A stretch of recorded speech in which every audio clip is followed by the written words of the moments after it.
खरं म्हणजे फुले आंबेडकरांचा वारसा घेऊन अण्णाभाऊ उभे राहिले.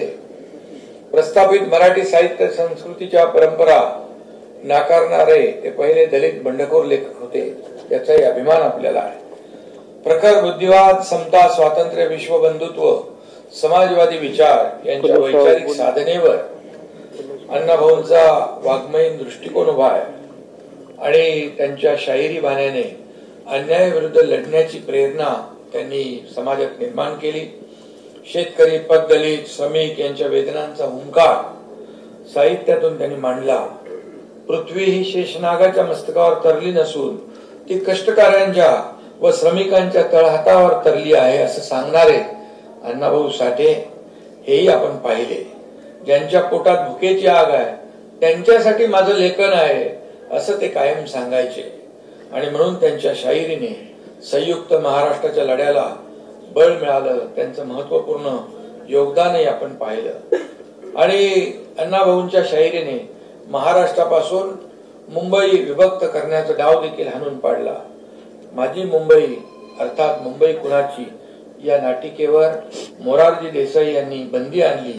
ती बंदी झुगारून देखील त्यांनी आपल्या अण्णाभाऊ साठेंनी नाटक केलं, कारण ते केवळ साहित्यिक नव्हते किंवा शाहीर नव्हते, ते हाडाचे कार्यकर्ते देखील होते, लढाकू देखील होते आणि संघर्षशील त्यांचं व्यक्तिमत्व होतं. आणि म्हणून अण्णाभाऊंचं साहित्य परिवर्तनवादी व प्रबोधनवादी होतं.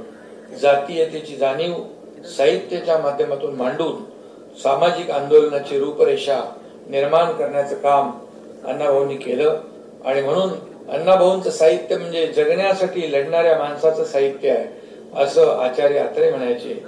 जो साहित्यिक जनतेची कदर करत नाही त्या साहित्यिकाची कदर जनताही करत नाही असं रशियन साहित्यिक मॅक्झिम गॉर्की यांचं वाक्य अण्णाभाऊ नेहमीच सांगायचे. आणि म्हणून अण्णाभाऊंनी 35 कादंबऱ्या लिहिल्या. मगाशी कोणीतरी सांगितलं 1.5 दिवस फक्त शाळेत गेले आणि 35 कादंबऱ्या त्यांनी लिहिल्या. समाजातील म्हणजे किती मोठं नेतृत्व अण्णाभाऊंच्या रूपाने आपण पाहिलं. समाजातील वंचित, दीन, दलित, कष्टकरी, स्त्रिया, भटके यांच्या व्यथा वेदना त्यांनी मांडल्या. अण्णाभाऊंच्या कथा कादंबऱ्यांमध्ये कामगारांच्या श्रमाचा पुरस्कार आणि जमीनदारांच्या शोषणाचा धिक्कार होता.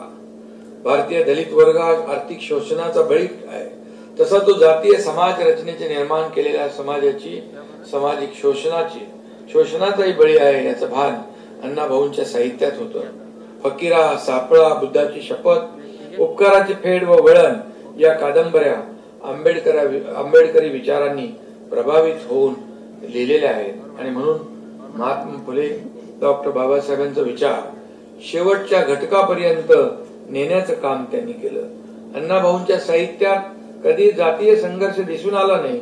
सत्य व असत्य प्रवृत्तीच्या विरोधातला संघर्ष दिसून आला आणि म्हणून अण्णांच्या साहित्यातील सर्व व्यक्तिरेखा अन्यायाविरुद्ध लढतात. तसेच त्यांच्या कथांत दलितेतर व्यक्ती सुद्धा सामाजिक न्यायाच्या भूमिका घेताना दिसतात आणि म्हणून मी अण्णाभाऊ साठे यांचं या ठिकाणी खऱ्या अर्थाने त्यांना आणि त्यांचे सर्व आपण या ठिकाणी अनुयायी आहोत. राज्य शासनाने देखील अण्णाभाऊंची स्मृती चिरंतर आठवण म्हणून त्यांची प्रेरणा आणि त्यांची ऊर्जा सातत्याने समाजाला मिळत राहू यासाठी शासन देखील पूर्णपणे कटिबद्ध आहे. आणि म्हणूनच पुन्हा एकदा मी आपल्या मंत्री महोदय आमचे दादांना मनापासून त्यांचं मी अभिनंदन करतो.